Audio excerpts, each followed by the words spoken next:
네, 안녕하세요. 오토노머스 A2G 대표 한지영입니다.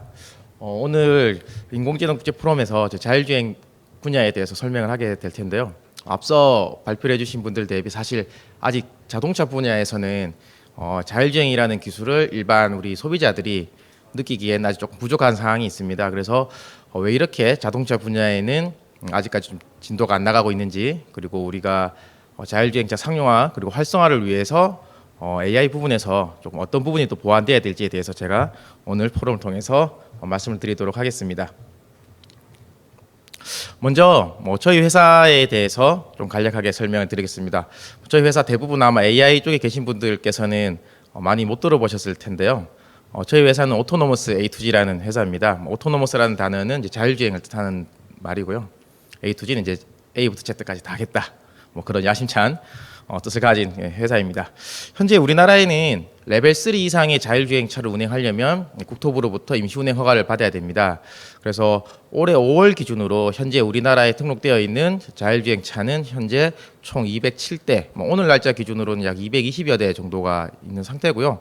그 중에서 이제 저희 회사가 국내에서는 그래도 가장 많은 자율주행차를 보유하고 있습니다. 25대 정도의 차량을 가지고 현재 전국에서 자율주행 실증을 하고 있고요. 현재 총 저희가 10여 개 도시에서 20만 킬로 이상의 실도로 실정 누적거리를 보유하고 있습니다. 사실 많은 자율주행 기업들이 우리 회사가 실제 도로에서 얼마나 많은 자율주행 누적거리를 가지고 있느냐, 그런 걸 가지고 회사의 기술력에 대해 홍보를 많이 하고 있는데요. 왜 그게 중요한 건지에 대해서 제가 잠시 후 설명을 드리도록 하겠습니다. 간단히 글로벌 자율주행차 시장에 대한 개발 동향에 대해서 설명을 드리겠습니다. 많은 분들께서 이미 알고 계실 테지만 우리가 그 전에 자율주행이 무엇인지에 대해서 먼저 이해를 하는 게 중요하겠죠. 자율주행은 크게 레벨 0부터 레벨 5까지 6개 단계로 이루어지는데요. 우리가 흔히 말하는 자율주행이라고 한다면 레벨 3 이상의 차를 자율주행이라고 합니다. 많은 분들께서 이제 자율주행 차라고 한다면은 테슬라를 가장 먼저 떠올리시고 요즘에 상용화되고 있는 여러 주행 보조 기능을 이제 떠올리실 텐데요. 사실 그렇게 시판되고 있는 우리 테슬라라든지 일반 승용차의 주행 보조 기능은 부분 자동화라고 해서 자율주행 기능은 아니고 주행 보조의 개념입니다. 그 단계를 레벨 2 상태라고 하고 있고요. 사실 테슬라 같은 차는 이제 레벨 2 단계 내에서 굉장히 고도화된 단계라고 말씀드릴 수 있겠습니다. 그리고 레벨 3부터가 이제 저희가 부분적인 자율주행이라고 하는데요. 레벨 3 같은 경우에는 특정 영역 내에서 자율주행이 되지만 불특정 영역, 자율주행을 할 수 없는 어쩔 수 없이 자율주행이 되지 않는 영역에 대해서는 이제 운전자가 그 비상 상황을 대체해야 되는 그런 영역입니다. 그래서 레벨 2까지는 단지 손과 발만 자유롭고 우리의 시선은 항상 전방을 주시하고 있어야 되고요. 레벨 3가 되면은 시선은 이제 핸드폰을 본다라든지 다른 곳을 본다라든지 할 수 있지만 뇌는 깨어 있어야 됩니다. 즉 잠을 자서는 안 되는 상황이고, 내가 깨어 있어야 되는 이유는 불특정 영역, 비정상적인 상황이 발생했을 때 차가 경고음을 주면 그 상황에서는 이제 운전자가 개입해서 주행을 해야 되는 단계이기 때문에 조건부 자동화라고 하고 있고요. 우리가 흔히 생각하는 자율주행 하면 사실 레벨 4 이상부터 단계가 이제 완전 자율주행입니다. 완전 자율주행 단계에서는 이제 시스템에 오류가 났을 때 아니면 그 불특정 상황이 발생했을 때조차도 인간이 개입하지 않고 자동차가 알아서 그 위기 상황을 헤쳐나가고 안전한 지역으로 옮기는 그런 상황을 연출해내야 되는 건데요. 그러다 보니까 사실은 이 불특정 상황이라는 게 너무나 많기 때문에 이 모든 영역을 과연 기계가 인공지능으로 대체를 할 수 있느냐에 대한 그 위험성이 많기 때문에 아직까지 이 레벨 4 단계는 상용화, 대중화되지 않고 있고 많은 연구 개발이 진행되고 있는 단계라고 말씀드릴 수 있겠습니다. 그렇기 때문에 레벨 4부터 저희가 이제 뇌도 신경 써지 않아도 되는, 즉 잠을 자도 되는 영역이 레벨 4고요. 또 레벨 4와 레벨 5의 가장 큰 차이는 뭐냐면 레벨 4는 완전 자율주행이긴 하지만 작동 영역이 정해져 있습니다. 예를 들어서 고속도로 내에서 아니면 정해진 도로 내에서만 날씨가 맑은 날 아니면 강수량이 50mm 이하로 올 때만 이런 몇 가지 조건이 정해지는 게 이제 레벨 4가 되는 거고요. 레벨 5가 이제 우리가 생각하는 궁극의 자율주행, 어디선 가고 언제든지 가고 내가 목적지만 찍으면 어디든지 가는 단계가 이제 레벨 5고요. 사실 그 영역은 아직까지 센서의 개발이라든지 지역의 개발이라든지 기타 다른 기술들이 너무 많은 그 요인들이 동반 성장을 해야 되기 때문에 아직까지 여기 단계까지는 연구 개발이 진행되고 있지 않고 저희 같은 기업이라든지 연구소들은 레벨 4 수준을 목표로 해서 현재 연구 개발이 진행되고 있습니다. 글로벌 기술 개발 동향입니다.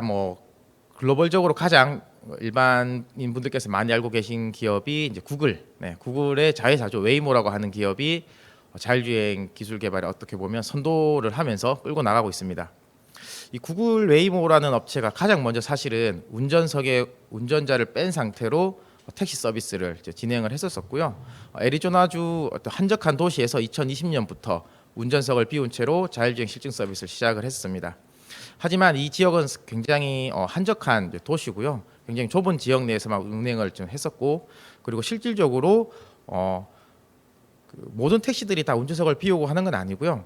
웨이모가 운영하고 있는 300여 대 자율주행 차 중에 실질적으로 운전석을 비우고 진행한 차는 10여 대 미만 정도만 됐습니다. 그리고 운전석을 비우고 운영을 하다 보니까 당연히 비상 상황이 발생했을 때는 아직까지는 인간의 도움이 필요하기 때문에 멀리 원격 관제를 할 수 있는 그런 원격 제어 시스템이 도입된 상태로 운영을 했었죠. 그 다음으로 크루즈라는 기업입니다. 이 크루즈라는 기업은 이제 GM이 인수한 GM의 어떤 자회사 개념이죠. 이 크루즈가 웨이모와 크게 다른 점은 복잡한 도심에서 자율주행을 시작을 했습니다. 그렇기 때문에 어떻게 보면 제가 개인적으로 봤을 때는 가장 기술력이 우수한 기업이지 않나라고 좀 생각을 하고 있고요. 올 초부터 인구 밀도가 굉장히 높은 샌프란시스코에서 완전 무인 형태로 실제 요금을 받는 유상운송 택시 서비스를 진행을 했습니다. 이 기술 또한 마찬가지로 레벨 4 수준을 구현을 하고 있고요. 아까 제가 말씀드렸다시피 레벨 4는 제한된 영역이 있습니다. 그래서 이 차 같은 경우에는 샌프란시스코 도심 내, 그리고 작동되는 시간도 저녁에서 야간 시간, 그러니까 주변에 사람이라든지 교통량이 적은 새벽 시간 위주로 운행을 했었고요. 현재 크루즈에서 운영하고 있는 차는 약 200여 대 정도가 있지만 실제로 완전 무인 형태로 운행되고 있는 차는 약 30여 대 차량으로만 운행을 하고 있습니다. 다음으로는 이제 중국입니다. 사실 중국 같은 경우에는 자율주행 기술 개발 굉장히 열심히 하고 있지만 미국 대비 진행되고 있는 기술 현황이라든지 데이터를 공개를 잘 하지 않고 있습니다. 하지만 엄청난 양의 정부의 지원을 받고 정부의 자금 지원을 받으면서 많은 기업들이 현재 굉장히 발빠르게 기술 개발을 진행을 하고 있고요. 대표적인 기업이 중국의 바이두라든지 위라이드 이런 기업이 있습니다. 올해 8월이죠. 얼마 전에 2020년 8월에 바이두가 만든 자율주행 차를 가지고 중국의 우한이랑 충칭시에서 10여 대 차에 대해서 완전 무인 자율주행차 운행 허가를 받아서 이 차를 가지고 일반 시민 서비스를 하고 있다라는 기사가 나왔었는데요. 앞서 계속 제가 말씀드렸다시피 구글 웨이모, GM 크루즈, 위라이드가 운전석을 비운 상태로 완전 자율주행을 하고 있다고는 하지만 사실 그 대수가 10여 대에서 20여 대 정도 수준입니다. 그렇기 때문에 이렇게 큰 넓은 그 면적을 가진 기업에서 겨우 10여 대, 20여 대 운영하고 있는 상태이기 때문에 아직 일반 시민들이 이 완전 자율주행 차를 체감하기에는 조금 부족한 상황이겠죠. 그럼 왜 이렇게 아직까지 이렇게 오랜 기간 동안 자율주행에 대해서 기술 개발을 하고 있었고 매년 수조에서 수십조 원의 예산을 쏟아붓고 있지만은 아직까지 상용화되지 않을까, 대중화가 되지 않을까, 그리고 주변에 완전 자율주행을 타봤다는 사람은 도대체 언제 나오는 걸까? 이런 의미를 많이 가질 텐데요. 이 자율주행 시스템이 왜 이렇게 일반 상용화가 되기 힘든지, 대중화가 되기 힘든지에 대해서 간단하게 좀 설명을 드리도록 하겠습니다. 먼저 자율주행 시스템 같은 경우에는 먼저 아셔야 되는데요. 자율주행 시스템은 차량에 장착된 카메라, 레이더, 라이다, GPS, 정밀지도 등 다양한 정보를 받아들일 수 있는 장치들이 먼저 탑재가 되고요. 그 장치들에서 들어오는 데이터를 이제 기계가 컴퓨터가 사람의 뇌처럼 분류를 해내야 됩니다. 그래서 내가 어디에 있고 내가 어디로 가야 되고 내 주변에 있는 것은 무엇이고 그리고 나서 최종적으로 내가 가속을 할 것이냐 감속을 할 것이냐 핸들을 얼마나 꺾을 것이냐 이런 판단을 하게 됩니다. 그래서 많이 아시겠지만 대부분 이제 인지 판단 제어라는 단계를 거쳐서 이 단계가 진행이 이제 되는데요. 이 인지 판단 제어라는 게 사람은 간단하게 이제 이거를 나눌 수가 있겠지만 사실 기계가 이 0일이라는 단지 그 디지털 데이터만 가지고 모든 걸 분류해내기에는 어느 정도 이제 한계가 있기 마련이겠죠. 그 대표적인 게 인지 시스템입니다. 사실 사람의 눈이 굉장히 좀 제가 기술 개발을 하다 보면서 느끼는 게 굉장히 이제 정확하다고 느끼는데요. 사람의 눈과 같은 똑같은 기능을 인지 기능을 가진 이 센서가 있다면 얼마나 좋을까 고민하는데 사실 이 센서들이 가지는 특성들이 다 다르기 때문에 사람의 눈과 같이 정밀한 그 인지를 하기 위해서 굉장히 많은 기술들이 개발이 되고 있습니다. 보통 이제 자율주행 차량에서 많이 사용하는 센서가 이제 라이다, 레이더, 뭐 카메라 이렇게 사용을 하는데요. 보통 요즘에 가장 많이 사용되고 있는 게 이제 카메라죠. 카메라는 이제 레벨 2 영역까지는 가장 많이 사용되고 있는 센서고 보통 많은 기업들이 레벨 3 이상은 라이다라는 센서를 쓰고 있습니다. 그래서 뭐 라이다라는 센서가 비싸기도 하고 뭐 전기도 많이 쓰기 때문에 비효율적이지 않느냐라고 생각을 하실 수도 있는데요. 이 그래프를 보시면은 각 센서마다 가진 특성이 다 다릅니다. 뭐 카메라 같은 경우에는 사실 사물을 분류해내고 인지해내는 데는 굉장히 유용하게 쓰이고 있긴 하지만 전방의 사물에 대한 거리를 측정하는 데는 굉장히 한계가 많이 있습니다. 뭐 요즘에 그래도 AI 기술이 많이 발달해서 전방 거리를 단한 카메라로 전방의 거리를 인지하는 게 기술이 굉장히 많이 발전하고는 했다지만 사실 차 같은 경우에는 그 정밀도가 센티미터 단위로 나와야 됩니다. 왜냐하면 뭐 몇 센치 이내로 이제 접촉 사고가 날 수 있기 때문에 단한 카메라 하나만 가지고 사실 정밀한 거리를 재기는 굉장히 좀 아직까지는 어려운 상태고요. 그리고 카메라는 빛의 영향을 굉장히 많이 받습니다. 그래서 야간 상황이라든지 역광 상황이라든지 조도에 의한 영향을 굉장히 많이 받는데 그 반면에 뭐 라이다나 레이더는 빛의 영향을 많이 받지 않는 반면에 사물을 분류해내는 능력이 이제 떨어지겠죠. 그리고 거리의 정확도는 높지만 그 거리 정확도를 재기 위한 그 유효한 거리 범위가 또 상당히 제약적이기도 합니다. 이렇게 각 센서별로 장단점이 다 있기 때문에 최대한 안전을 확보하기 위해서는 각 센서들이 가지는 이 장점들만을 모아서 이들을 융합을 해서 인지 기능을 완성시키는 것이죠. 아쉽게도 하지만 이렇게 많은 센서를 사용하면서도 실제 도로에서는 많은 사고들이 나오고 있습니다. 뭐 여기 있는 차들은 뭐 대부분 테슬라 차량이기도 하지만 세 번째 차에 있는 같은 경우에는 이제 2018년에 난 사고인데 우버에서 만든 레벨 4 수준의 자율주행차가 깜깜한 밤에 무단 횡단을 하는 자전거를 끌고 지나가는 보행자를 치어서 이제 사망하게 한 사건이 발생했었던 거죠. 이런 경우가 대부분 다 인지 영역의 한계 때문에 이런 사고가 발생을 했었는데요. 굉장히 많은 센서들을 쓰고 있는 차량에도 불구하고 이런 사고가 나고 있고 사실 이 사고 케이스가 보면은 운행되고 있는 차량의 숫자라든지 운행 누적 거리상으로 봤을 때는 굉장히 미미한 상태입니다.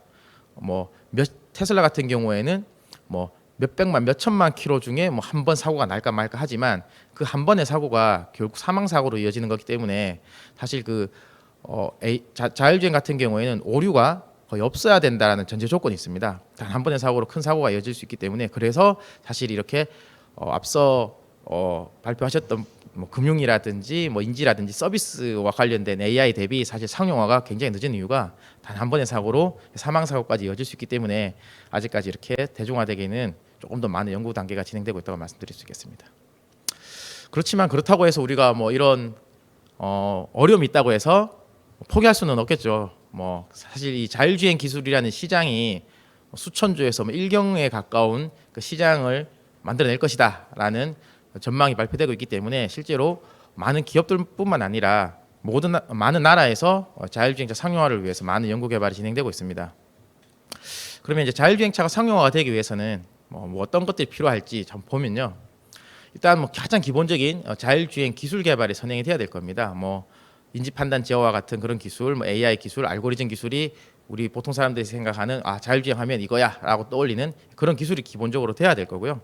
그 외에도 그 소프트웨어를 받쳐줄 수 있는 자동차 기술이 또 개발이 돼야 됩니다. 차량을 그만큼 정밀하게 제어를 해야 되고 각각 데이터들이 차 내에서 원활하게 움직일 수 있게끔 정장품 개발이 돼야 되고 그리고 어떤 오류가 일어났을 때 차의 센서의 오류라든지 제어기의 오류가 일어났을 때 이 차를 안전하게 제어할 수 있는 그 페일세이프 기능 그리고 기타 안전장치와 관련된 이제 자동차 기술이 동반 개발이 돼야 될 거고요. 그리고 차량이 주변을 인지할 수 있는 영역은 분명히 한계가 있습니다. 센서는 빛의 직진성을 이용하기 때문에 그 사각지대가 나타날 수밖에 없는데요. 그 사각지대에 대한 인지를 위해서 차량 주변의 인프라라든지 통신 기술을 활용해서 인지 영역 확보해야 되는 그런 영역도 있고요. 그리고 설사 가장 완벽한 자율주행차를 만들어냈다고 한들 이 차가 일반 대중들에게 판매되고 유통되기 위한 각종 다양한 법 제도들이 또 마찬가지로 동반적으로 뒤따라와야 됩니다. 그뿐만 아니라 뭐 보험제도 또한 같이 만들어져야 될 텐데요. 이런 게 모든 것들이 갖춰진다고 해도 또 마지막으로 시민들이 이 새로운 기술을 받아들일 수 있는 이 사회적 수용성 또한 동반돼야 되겠죠. 그래서 이 각각 영역에 대해서 현재 각 분야에서 많은 R&D가 이루어지고 있고 실증 사업도 이루어지고 있는데요. 이 다음부터는 제가 자율주행 기술이 어떤 식으로 개발이 되고 있고 실제로 이 기술 개발함에 있어서 어떤 어려움이 있는지 제가 순차적으로 설명을 드리도록 하겠습니다. 현재 저희 회사는 전국 10여 개 도시에서 자율주행 테스트를 하고 있는데요. 이렇게 다양한 지역에서 많은 테스트를 하고 있는 이유가 다음과 같습니다.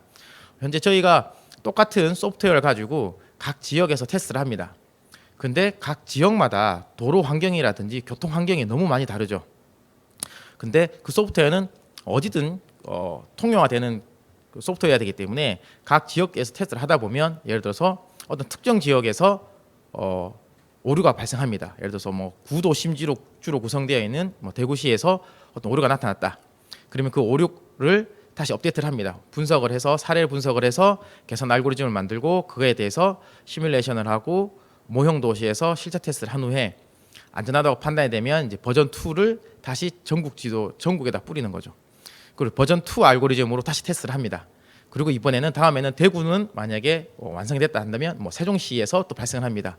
세종시 같은 경우에는 이제 신도시이기 때문에 교차로가 원형 교차로가 굉장히 많이 있습니다. 그래서 이제 원형 교차로에서 발생할 수 있는 다양한 뭐 그런 엣지 케이스들을 구현하다 보면 또 오류 사항이 나오겠죠.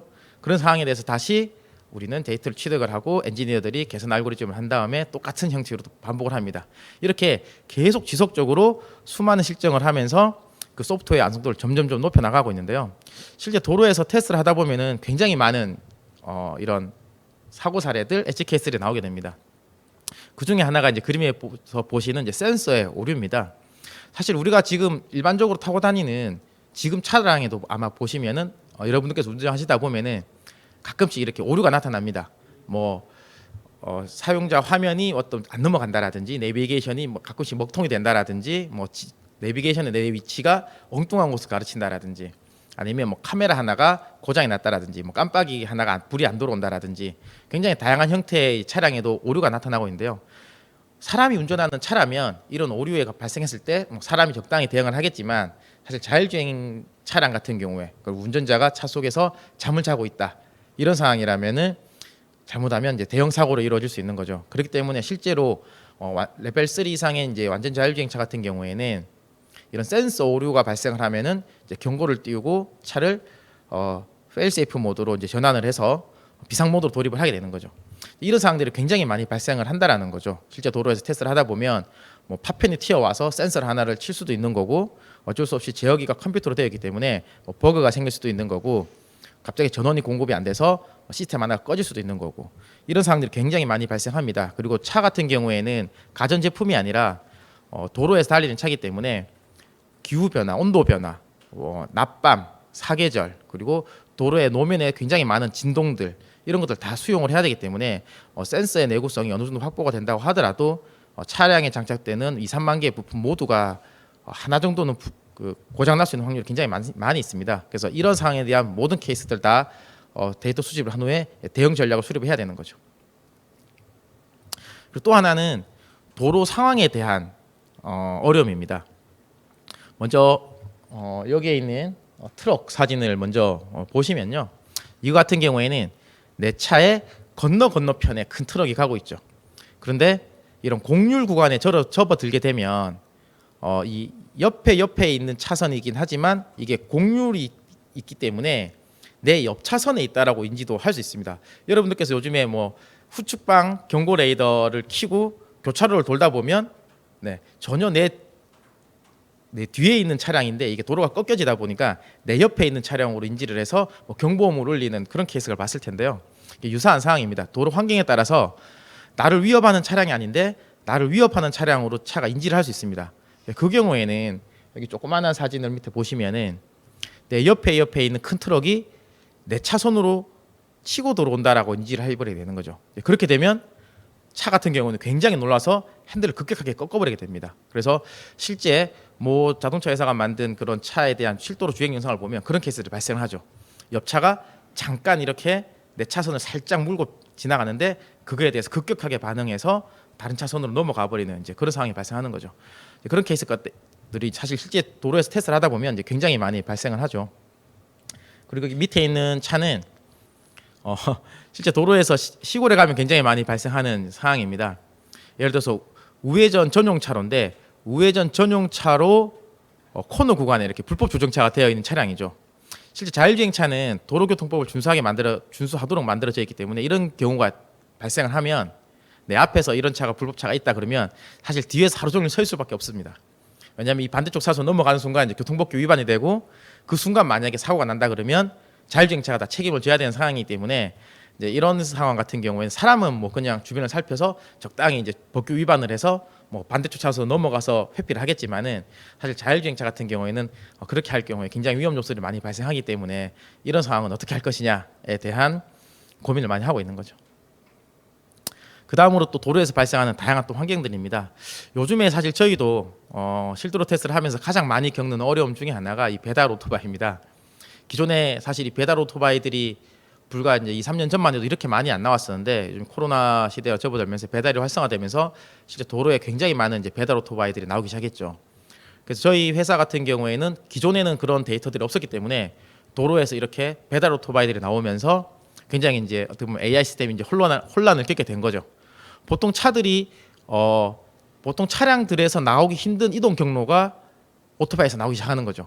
갑자기 90도로 꺾는다라든지 옆쪽에서 차와 차 사이에서 갑자기 튀어나온다라든지 이렇게 예측할 수 없는 상황이 만들어지기 때문에 이거를 대응하기 위한 알고리즘이 사실은 수만 가지 케이스가 나옵니다. 그런 상황은 다 어떻게 대응할 것이냐. 그리고 그 밑에 있는 비닐봉지가 날아오는 상황에 대해서도 이 센서들 같은 경우에는 예를 들어서 앞에서 어떤 종이 상자가 날아온다라고 했을 때 이게 비어 있는 종이 상자인지 아니면 안에 뭐가 꽉 차 있는 커다란 매질 덩어리에 종이 상자인지 사실 알기가 쉽지 않은 거죠. 인간들이야 딱 보고 대충 날아오는 이 속도라든지 무게감이라든지 미세한 흔들림을 보면서 이게 빈 상자인지 뭐 큰 덩어리인지를 알고 뭐 회피한다든지 또는 뭐 대응방을 수립하겠지만 그 수만 가지 데이터들을 다 학습하기 전까지는 사실 이 차량은 전방에서 날아오는 이런 종이 상자라든지 비닐봉지에 대해서 어떻게 해야 될지 어떤 질량 덩어리로 파악을 하게 되는 거죠. 그래서 예측할 수 없는 굉장히 과격한 행동을 할 수도 있다라는 거죠. 그리고 오른쪽 하단에 보면 이제 일반 도로에서 보통 이면 도로라고 하죠. 차선이 없는 이런 도로에서 굉장히 어이없는 식의 뭐 끼어들기라든지 역주행이라든지 하는 차에 대해서는 어떻게 대응할 것이냐. 네, 그다음 이런 상황이죠. 왼쪽 상단에 있는 이 차량 같은 경우는 이 그림을 자세히 보시면 어떤 케이스냐면 도로의 중앙 분리대에 있는 화단을 정비하기 위해서 트럭 한 대가 앞에 서 있고 사람들이 화단을 정비하기 위해서 우르르 지금 내리고 있는 상황입니다. 이런 상황 같은 경우는 일반 차 같은 경우는 좀 황당한 상황이죠. 도로에 이렇게 많은 사람들이 왜 내려와 있지? 라고 고민하기 시작합니다. 그리고 오른쪽에 있는 사진은 이면도로 주행이죠. 이제 한쪽에 불법 조정차 차량들이 쭉 서 있기 때문에 사실 내가 차선을 유지하면서 이 상황을 헤쳐나가기는 불가능한 상황이기 때문에 어쩔 수 없이 저렇게 중앙선을 침범을 해서 주행을 해야 되는 거죠. 사실 이 경우에 뭐 사람이 운전하면은 뭐 어떻게 사고가 났을 경우 뭐 내가 중앙선을 넘었니 안 넘었니 이런 말이 나올 수 있지만 이제 완전 무인 자율주행차라고 본다면은 이 상황에서 사고가 났다. 그러면 반대쪽에서 오는 차가 부딪혔다. 그럼 100% 중앙선을 넘어간 사람의 잘못이 되겠죠. 그럼 이 경우에 예를 들어서 뭐 차의 잘못을 떠나가지고 사람이 다쳤다. 이 경우에는 사실 현실적으로 이 개발자 입장에서는 굉장히 대응하기 어려운 그런 상황이 이제 될 거라고 저는 생각을 합니다. 그 다음 같은 경우에는 공사 중 차량 그리고 뭐 사람의 수신호가 나왔을 때는 이걸 어떻게 할 것이냐 이런 고민들이 이제 발생하기 시작하는 거죠. 수신호도 로봇처럼 딱 정형화된 이런 수신호가 있다라면은 그거에 대한 학습을 하기 나름이겠지만 보통 경찰관 분들이 굉장히 다양한 형태의 수신호를 쓰기 시작하는 거죠. 이렇게 이 수신호 하나만 보더라도 뭐 수만 가지, 수십만 가지의 케이스가 나오기 때문에 이거를 다 학습해서 AI로 인식하기에는 아직까지는 조금 어려움이 있는 상황입니다. 그래서 이런 실도로에서 발생할 수 있는 다양한 이런 케이스들 때문에 우리는 실도로 테스트를 굉장히 많이 좀 해야 되는데요. 제가 몇 가지 앞서 사례를 말씀드렸지만은 네, 이렇게 케이스로 나눠서 본다면 도로의 상태, 그리고 시간, 도로 노면의 상태, 그리고 도로의 종류, 유형, 상황, 그리고 뭐 화질, 그리고 다양한 비정형 상황에 대한 케이스들, 이런 것들 다 융합하다 보면 사실은 거의 무한대에 가까운 그 케이스들이 만들어지는 거죠. 이 무한대에 가까운 모든 케이스에 대해서 완벽하게 대응을 해야 되고, 혹여나 몇 가지 뭐 빠지는 구간이 있다면은 그 구간에 대해서는 이제 바로 대형 사고로 이어질 수 있는 부분이 있기 때문에 굉장히 다양한 형태의 현재 H 케이스를 발굴하고 대응 방안을 지금 수립하고 있는 상황입니다. 그래서 저희는 이렇게 다양한, 저희뿐만 아니라 모든 자율주행 기업들은 굉장히 많은 지역에서 테스트를 하면서 지속적으로 엣지 케이스들을 발굴하고 그에 대한 대응 알고리즘을 세우고 다시 그거를 업데이트를 해서 테스트를 하고, 이렇게 계속 반복적인 활동을 통해서 시스템을 조금씩 업데이트를 지금 하고 있는 중인 거죠. 되게 재밌는 영상인데요. 제가 말씀드린 그 GM 크루즈, 앞서 말씀드린 제일 자율주행을 잘하는 기업 같다라고 말씀드린 GM 크루즈가 현재 샌프란시스코에서 주행하고 있는 영상입니다. 저는 이 영상을 되게 감명 깊게 봤습니다. 보시면은 네, 이렇게 실제 이게 도로 상황인 거죠. 네, 굉장히 복잡한 이런 도로 상황, 불법 조정차들이 난무해 있고, 이렇게 도로에 사람들이 내리고 짐을 꺼내고 이렇게 공사 중인 구간, 네, 이렇게 버스를 사람이 밀고 가는 상황, 그래서 굉장히 많은 케이스들이 실제 도로에서 발생하는 거죠. 그래서 일반 도로 상황에서는, 노멀한 도로 상황에서는 사실 주행하는 건 크게 어렵지가 않습니다. 그렇지만은 이 영상에서 봤듯이 이런 수만 가지 상황들이 나오기 때문에 그 모든 걸 어떻게 대응할 것이냐가 되게 고민이고요. 뭐 이 영상만 보시면은 이렇게 다 이미 다 개발되어 있네 라고 생각하실 수도 있지만, 사실 이 보시는 영상을 구현하기 위해서 아마 저 지역을 수천 바퀴 돌았을 겁니다. 수천 바퀴 돌고 지속적으로 데이터를 축적해서 저 구간 내에서 발생하는 웬만한 케이스들은 다 학습이 되어 있는 거고, 저 구간에서는 잘 빠져나갈 수 있게끔 알고리즘화가 되어 있는 거죠. 그렇지만은 저런 환경을 가진 도로가 저기만 있는 게 아닌 거죠. 네. 전 세계적으로 펼쳐보면은 엄청나게 많은 저런 비정형적인 상황이 발생한 도로도 나오기 때문에 그걸 모두를 그러면 어떻게 다 데이터를 쌓아서 대응 알고리즘 세울 것이냐에 대한 어려움이 남아있는 부분입니다. 뭐 한 가지 예인데요. 뭐 계속 제가 자율주행에 대해서 어려움만 지금 말씀드리고 있어서 조금 그런데, 2년 전에 AI 기반의 자율주행 기업인 스타스키 로보틱스라는 자율주행 기업이 파산한 적이 있습니다. 이 내용을 보면 뭐 인공지능이 어떻게 보면 그렇게 쉽지만 않다라는 내용입니다. 그래서 여기 이제 내용을 보면 결국 이제 AI를 구축하기 위해서는 많은 엣지 케이스들이 있어야 되는데, AI 성능이 높아지면 높아질수록 더 많은 엣지 케이스들을 만들어야 되고, 이 대응 알고리즘을 만들어내는 것보다 이 엣지 케이스들을 수집하는데 더 많은 시간과 노력과 돈이 들어간다. 그래서 이 엣지 케이스들을 발굴하고 수집하고 계산하는데 너무나 많은 어려움이 있다라는 내용입니다. 그래서 뭐 99.9%까지는 개발할지 몰라도 0.1%, 0.01%의 어떤 엣지 케이스를 발굴하고 그에 대한 개선 알고리즘을 개발하기가 굉장히 어렵기 때문에 사실은 이렇게 기업이 어느 정도 단계에서 상용화를 못하고 이제 파산한 사례인데요. 제가 마지막으로 드리고 싶은 말은 이겁니다.